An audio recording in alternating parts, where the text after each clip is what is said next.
pièces à toi, les petites à toi, les gars et les filles. On se retrouve dans une nouvelle vidéo pour vous expliquer l'histoire, l'histoire du viaduc de la Slette.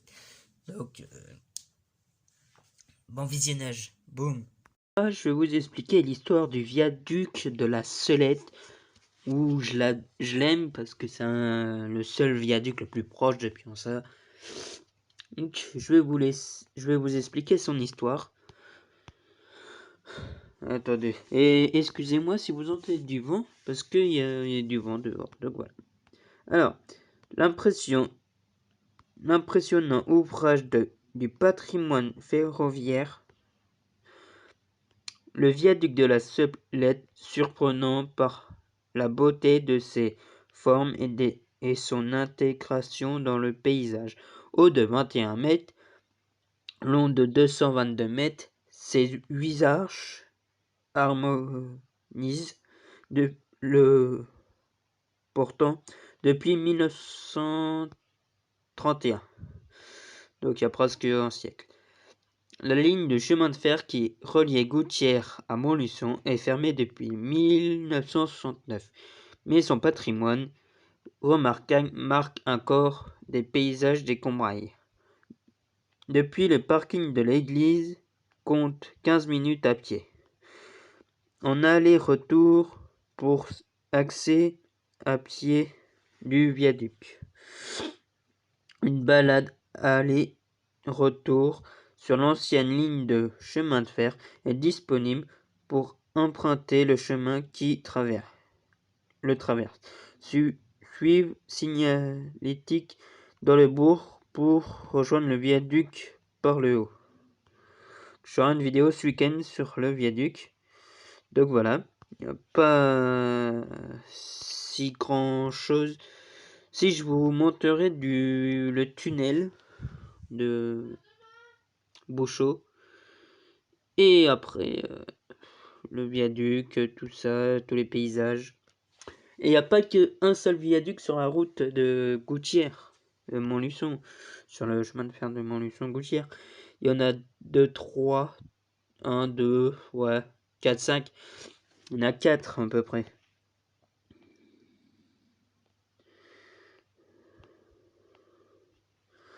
Donc là, je suis en train de choper des trucs sur différents... Ouais, là, c'est la même chose. Et l'autre fois, j'avais trouvé un truc qui expliquait toutes les... Ah, c'est là.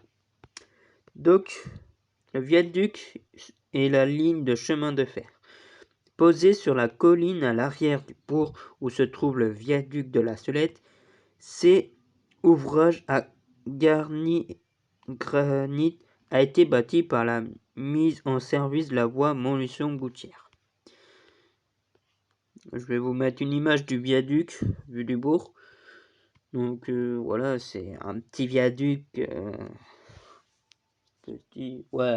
à côté du viaduc des Fades, c'est un petit viaduc. C'est pas un viaduc comme ça. Je sais plus, j'en ai vu un énorme. Il y en a un vers Bilan, un à Verchès, mais par là-bas, vers direction, je sais plus où. La ligne de chemin de fer du tracé du papier en 1919, 4 ans après le Titanic. Les expropriations commenceront dès 1924, 12 ans après le Titanic. D'une longueur de 45 km, elle sillonne une région accidentée, qui, ça veut dire qu'il y a des collines, des rivières, des cratères, tout ça. D'une altitude de 221 mètres au départ, elle arrive à son terminus à Gouttières à 655 mètres. Elle est terminée la ligne dernière ligne construite par le PO Paris-Orléans.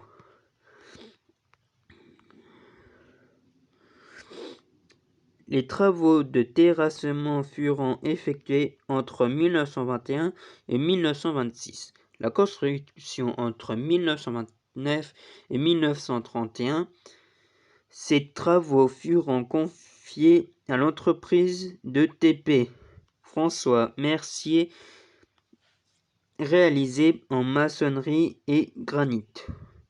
Je vais vous mettre une petite image du viaduc en construction et dire que c'est impressionnant des hommes. Dire ça, c'est avant 1902, ils construisaient des cathédrales. Voilà. Le château, voûte en pierre, chaque voûte en pierre est construit sur une charpente en bois appelée cintre. Pour contrer la déformation du cintre sous le poids des matériaux entraînant des déformations sur la voûte, il est réservé dans la maçonnerie des joints vides dont la largeur est provisoire, maintenue par des cales. Lorsque le cintre portant tout le poids de la voûte ne risque plus de se déformer, on remplit les joints vides avec du mortier.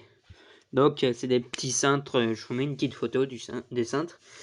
Donc voilà, ils ont utilisé aussi la même chose pour faire des voûtes. Voilà.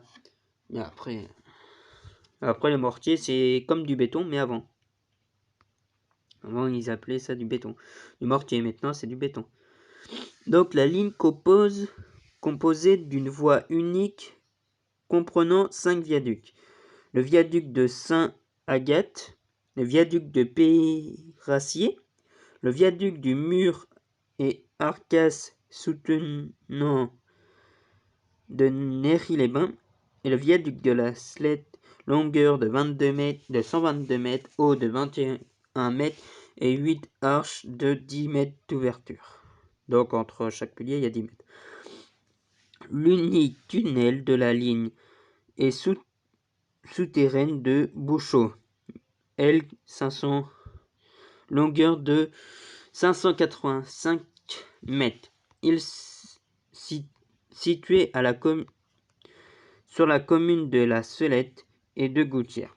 La commune de la Celette est propriétaire de sa totalité de l'intérieur du tunnel. Il a été construit en gabarit électrification de percement du souterrain du Bouchot et réalisé par 2 galeries provisoires depuis chaque extrémité qui ont élargi pour permettre la construction du cintre en voûte en béton, sont soutenus par étais en charpente.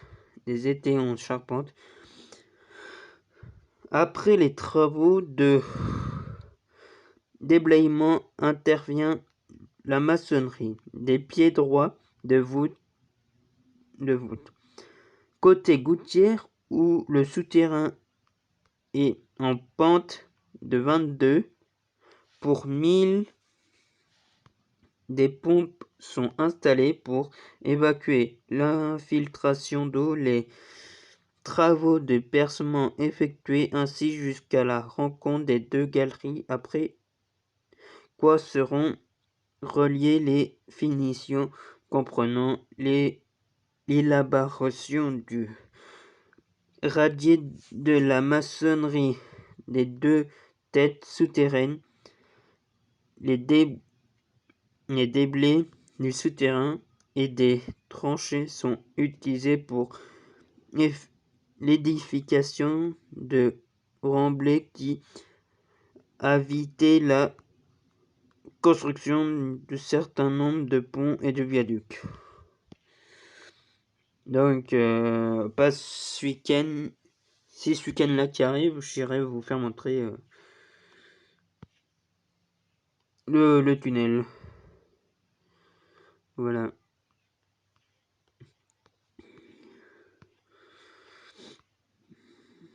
Donc voilà. Alors, on n'a pas encore fini, les gars. Chaque viaduc fut adapté au lieu, mais également à la lumière et l'environnement local, donnant ainsi l'impression d'avoir poussé naturellement du sol. Ah oui, je vous mets une petite photo du tunnel. Donc voilà. Ouvert en 1931, la ligne fermera définitivement en 1969. Le service voyageurs fut supprimé le 15 mai 1939. Cependant, l'Express Paris-Neuilly de plein été sera maintenu jusqu'en 1957. Confiné dans un rôle de strict déserté local de transport de marchandises. Le 1er février 1950, la section Gouttière-Pionça est fermée à tout trafic. Actuellement, à La Slette, l'ancienne voie ferroviaire accueillait des promeneurs, vétériers et cavaliers. Des handicapés moteurs peuvent facilement circuler. Elle est accessible sur une longueur de 3 km sur cette portion. D'autres voyages ont été réalisés, notamment pour le franchissement du ruisseau. 4 aqueducs maçonnés en granit. Il y a eu aussi un petit pont, le pont du Puy Séguy, reconstruit en bois. Il était construit en pierre et maintenant il est en bois. Maintenant, on a tout plein de ponts comme ça. On a un à l'entraînerie, un vers Saint-Gervais. Le pont de bois. Bah, je vous mets une photo du pont de Puy-Séguy. Voilà. Le pont du bois de la prise maçonnée en granit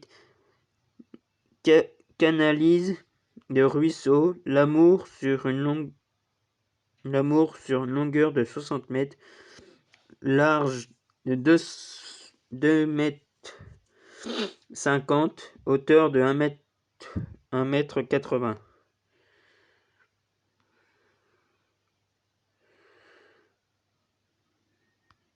Ah, c'est le ruisseau de l'amour, sur une longueur de 69 mètres, et tout ci, tout ça.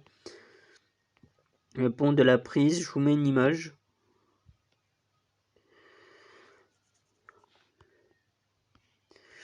Donc deux maisonnettes, anciennes maisons de garde barrière, sont habitées. Je vous mets une petite photo de cette image, de ces maisons. 2 carrières extraction de granit bleu sont encore visibles, de même des lieux comme les cantines sont restés dans les mémoires collectives des habitants où 300 personnes travaillaient sur le chantier, prenaient leur repas. Donc voilà, donc c'est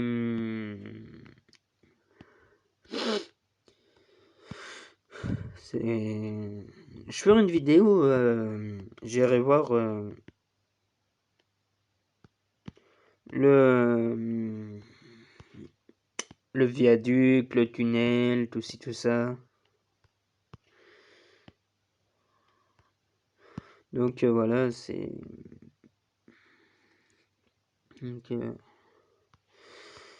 Donc je vais vous faire une petite vidéo là à la fin pour vous montrer toutes les photos du viaduc, du tunnel, de tout ci, tout ça. Donc voilà. On peut le voir du centre de Pionça, le viaduc aussi. Voilà. Mais voilà.